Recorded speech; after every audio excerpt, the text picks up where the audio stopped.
Hello everyone, एक बार फिर से बहुत बहुत स्वागत है आप सभी का आपके अपने यूट्यूब चैनल द होप में। तो देखिए, हम लोग इस सीरीज़ में उत्तराखंड से रिलेटेड क्वेश्चंस कर रहे हैं, जिसमें कि मैंने आपको खत्यूरी राजवंश करवा दिया है। ठीक है, उससे रिलेटेड जो भी इंपॉर्टेंट क्वेश्चंस थे वो मैं आपके लिए लेकर आई थी। तो आज मैं आपके लिए सीरीज़ 2 लेकर आई हूँ, जिसमें कि हम चंद राजवंश के कुछ क्वेश्चन करेंगे। तो दोस्तों, अगर आपने पहली सीरीज़ नहीं देखी है तो एक बार आप वो सीरीज़ ज़रूर चेक कर लें, इसके बाद ही आप दूसरी सीरीज़ देखें। ठीक है, क्योंकि ये क्वेश्चन जो है ये आपके आगामी एग्जाम्स के लिए बहुत ज़्यादा इंपॉर्टेंट है। तो चलिए आज की सीरीज़ शुरू करते हैं। लेकिन इससे पहले दोस्तों, अगर आप चैनल पर नए हैं तो चैनल को सब्सक्राइब कर दें और साथ ही साथ बेल आइकन के बटन को भी प्रेस कर दें और वीडियोस को ज्यादा से ज्यादा लाइक और शेयर करें। तो चलिए आज की सीरीज शुरू करते हैं और आपका पहला क्वेश्चन है, निम्नलिखित में से किस काव्य में चंद राजाओं की वंशावली दी गई है? तो इसका सही आंसर है दोस्तों मानवोदय काव्य। मानवोदय काव्य में जो है चंद राजाओं की वंशावली के बारे में वर्णन किया गया है।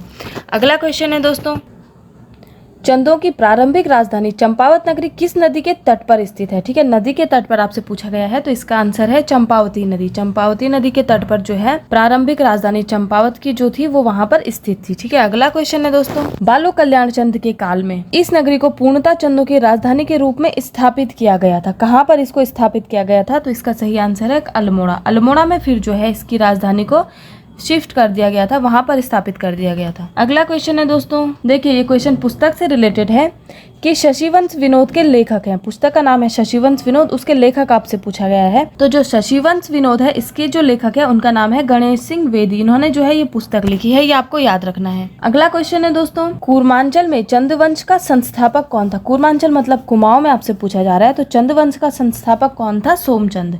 ठीक है, सोमचंद को हम मानते हैं। यहाँ पर मैंने आपको उस टाइम बताया भी था, जब ये पढ़ाया था मैंने चंदवंश स्टार्ट किया था, कि हम थोरचंद को नहीं मानते हैं, सोमचंद को हम जो है इसका संस्थापक मानते हैं। ठीक है, अगला क्वेश्चन है दोस्तों, वह पहला चंद राजा था जो स्वयं दिल्ली फिरोज शाह तुगलक के दरबार में नजराना देने गया था। तो वो कौन सा शासक था दोस्तों? वो था ज्ञानचंद। ज्ञानचंद जो है सबसे पहले फिरोज शाह तुगलक के दरबार में गया था उसको भेंट देने के लिए। अगला क्वेश्चन है दोस्तों, भारती चंद का समकालीन डोटी नरेश था। डोटी नरेश आपसे पूछा जा रहा है। तो भारती चंद के टाइम पर कौन था? यक्षमल, जिसको कि हम जयमल भी बोलते हैं। हो सकता है कि आपको जयमल लिखा हुआ मिले, तो ये आपको याद रखना है। जयमल जो है ये यक्षमल का ही दूसरा नाम है। अगला क्वेश्चन है, मुगल सम्राट अकबर का समकालीन कूर्मांचल नरेश, जिसने मुगल अधीनता स्वीकार कर कूर्मांचल को करद राज्य बना दिया था। तो जब मैंने आपको रुद्रचंद के बारे में पढ़ाया था उस टाइम मैंने आपको बताया था कि रुद्रचंद ने जो है मुगलों की अधीनता स्वीकार कर ली थी। और ये लगभग कब का टाइम है? 1587 ईस्वी में इसने ये अधीनता जो है स्वीकार कर ली थी। अगला क्वेश्चन है दोस्तों, अल्मोड़ा का मल्ला महल निर्मित करवाया था। अल्मोड़ा का जो मल्ला महल है वो किसने बनवाया था? तो इसका आंसर है रुद्रचंद। रुद्रचंद ने जो है मल्ला महल का निर्माण करवाया था। नेक्स्ट क्वेश्चन है आपका, गढ़वाल सरोला ब्राह्मणों की भांति ही कुमाऊं में भी चौथानी ब्राह्मणों की एक मंडली बनाने का श्रेय किसको जाता है? तो गढ़वाल सरोला जो है एक तरीके ये ब्राह्मणों का जो वंश चलाता है उस टाइप का है। तो कुमाऊं में भी इसी तरीके की चौथानी ब्राह्मण एक चली थी मंडली, उसका निर्माण जो है उसका श्रेय किसको जाता है? तो इसका आंसर है रुद्रचंद को। रुद्रचंद को जो है चौथानी ब्राह्मणों की मंडली बनाने का श्रेय जाता है। नेक्स्ट क्वेश्चन है, ब्राह्मणों का वह वर्ग जिनका कार्य ओलावृष्टि होने पर थाली बजाकर लोगों को सतर्क करना था। तो इसका आंसर क्या है? ओले ब्राह्मण। जो ओले गिरते थे उस टाइम ये लोग जो है थाली बजाकर और लोगों को सतर्क करते थे। ठीक है, नेक्स्ट क्वेश्चन है, किस कुमाऊं नरेश ने सीरा के मल्लों को पूर्णतः पराजित कर इस क्षेत्र की भूमि का विविध पूर्वक बंदोबस्त करवाया था? ठीक है, तो किसने इसका बंदोबस्त करवाया था? रुद्रचंद ने। अगला क्वेश्चन है दोस्तों, वह कुमाऊं नरेश जो एक निर्माता के रूप में भी याद किया जाता है, जिसने 1602 में बागेश्वर के वैद्यनाथ मंदिर का जीर्णोद्धार करवाया और शिवलिंग में तांबे की नई शक्ति लगाई थी। तो कौन था ये था आपका लक्ष्मीचंद।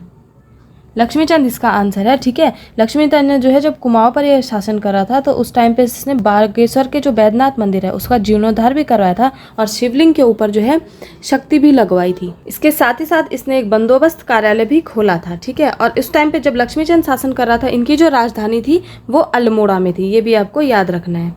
ठीक है, अल्मोड़ा में इनकी राजधानी थी। चलिए नेक्स्ट क्वेश्चन की तरफ बढ़ते हैं। तो आपका अगला क्वेश्चन है, कैलाश मानसरोवर जाने वाले तीर्थ यात्रियों को 1673 ईस्वी में गढ़ भूमि दी और साथ ही इन यात्रियों के भोजन, वस्त्र, रहने की व्यवस्था के लिए 5 ग्रामों की मालगुजारी भी निर्धारित करने वाला चंद शासक था। तो इसका आंसर है बाज बहादुर चंद। ये कब की बात है? जब बाज बहादुर जो है अपने तिब्बत अभियान पर था और जब उसने तिब्बत से युद्ध जीत लिया था तो उसने वहां पर क्या किया, जो भी यात्री जा रहे होते थे मानसरोवर उन लोगों के लिए उसने भूमि भी दान कर दी थी। तो ये आपको याद भी रखना है कि भूमि दान भी उसने उस टाइम पर की थी। तो चलिए अगले क्वेश्चन की तरफ बढ़ते हैं। अगला क्वेश्चन है आपका, बाज बहादुर चंद का समकालीन डोटी शासक कौन था? तो देखिए डोटी शासक आपसे पूछा गया है, तो जब बाज बहादुर गद्दी पर बैठा था तो उस टाइम डोटी शासक कौन था? राजपाल। राजपाल उस टाइम डोटी शासक था। बढ़ते हैं अगले क्वेश्चन की तरफ। बाज बहादुर चंद एक धर्मपरायण शासक था, उसके द्वारा निर्मित मंदिरों में एक है। ठीक है, तो आपसे यहाँ पर मंदिर पूछा गया है कि बाज बहादुर चंद ने कौन कौन से मंदिर बनाए थे। तो इसका सही आंसर है हथिया देवल। इसने जो है हथिया देवल नाम का मंदिर भी बनवाया था, और ये कहाँ पर था? पिथौरागढ़ में। और यहाँ पर देखिए हथिया इसको क्यों बोला जाता है? हथिया इसको इसलिए बोला जाता है क्योंकि ये जो है एक ही पत्थर पर बनाया गया था, एक ही पाषाण पे ये बनाया गया था, इसलिए इसको हथिया बोला जाता है। बढ़ते हैं अगले क्वेश्चन की तरफ। डोटी अभियान के दौरान उद्योत चंद व ज्ञानचंद द्वारा निर्मित शोर व सीरा क्षेत्र के मंदिरों को कहते हैं? तो इसको कहते हैं दोस्तों देवल। शोर और सीरा क्षेत्र के जो मंदिर थे उसको देवल कहते हैं। अगला क्वेश्चन है, किस राजा के काल को विद्वानों ने कुमाऊं का स्वर्ण काल की संज्ञा दी है? तो किस कुमाऊं के राजा के टाइम पर इसको स्वर्णकाल कहा जाता था? जगत चंद के टाइम। जब जगत चंद शासन कर रहा था तो इसको स्वर्णकाल के रूप में कहा गया था। क्यों? क्योंकि जगत चंद जब वहाँ पर शासन कर रहा था तो वहाँ का जो राज्य था, जो इस जगत चंद का राज्य था, वो धन धान्य से परिपूर्ण था। ठीक है, काफी अच्छा वहाँ पर धन धान्य आता था, और भावर के क्षेत्र से वहाँ पर लगभग 9 लाख की इनकम होती थी। किसी चीज की उस दौरान कमी नहीं थी। प्रजा भी जो है जगत चंद से काफी प्रसन्न रहती थी, इसलिए उसके टाइम को जो है विद्वानों ने क्या कहा है? स्वर्णकाल कहा है, स्वर्णकाल की संज्ञा दी है। बढ़ते हैं अगले क्वेश्चन की तरफ। अगला क्वेश्चन है आपका, किसने पुनः स्थिति प्राप्त करने के बाद सर्वप्रथम काशीपुर एवं रुद्रपुर में किलों का निर्माण करवाया था? तो इसका सही आंसर है शिवदत्त जोशी। शिवदत्त जोशी ने जो है पुनः काशीपुर एवं रुद्रपुर में किलों का निर्माण करवाया था। अगला क्वेश्चन है दोस्तों, किस वर्ष कुमाऊं एवं गढ़राज्य का अधीनस्थ राज्य बन गया था? ठीक है, अधीनस्थ राज्य कब बना था? तो 1779 के आसपास। 1779 में जो है ये अधीनस्थ राज्य बन गया था। ठीक है, नेक्स्ट क्वेश्चन है, चंद काल में सूली का डांडा शब्द प्रयुक्त हुआ था। सूली का डांडा किसके लिए प्रयुक्त हुआ था? ये फांसी वाली पहाड़ी को कहा जाता है। किसको? फांसी वाली पहाड़ी को। ठीक है, सूली का डांडा, तो ये आपको याद रखना है। अगला क्वेश्चन है दोस्तों, चंद काल में भूमि का स्वामित्व निहित था। भूमि का स्वामी कौन रहता था चंद राजवंश में? तो इसका आंसर है राजा। राजा ही जो है आपका भूमि का स्वामी रहता था। लेकिन राजा जो होता था भूमि को किसी को दे देता था, जो कि रेख देख करने के लिए देता था, और उसको कहते थे खातवान। उसको खातवान कहते थे। ठीक है, और खातवान जो था वो जो भी भूमि से उपज होती थी उस सबको इकट्ठा करके राजा के राजकोष में डालने का काम खातवान का रहता था। अगला क्वेश्चन है, चंद काल में 36 प्रकार के राजकर लगाए गए थे, जिन्हें कहा जाता था? तो 36 प्रकार के जो राजकर लगाए जाते थे उसको क्या कहा जाता था? जो वहाँ पर जो है राजकर लगाए थे 36 प्रकार के, उसको कहा जाता था छत्तीसी। और इसमें एक कहावत भी बहुत प्रमुख है, 36 रकम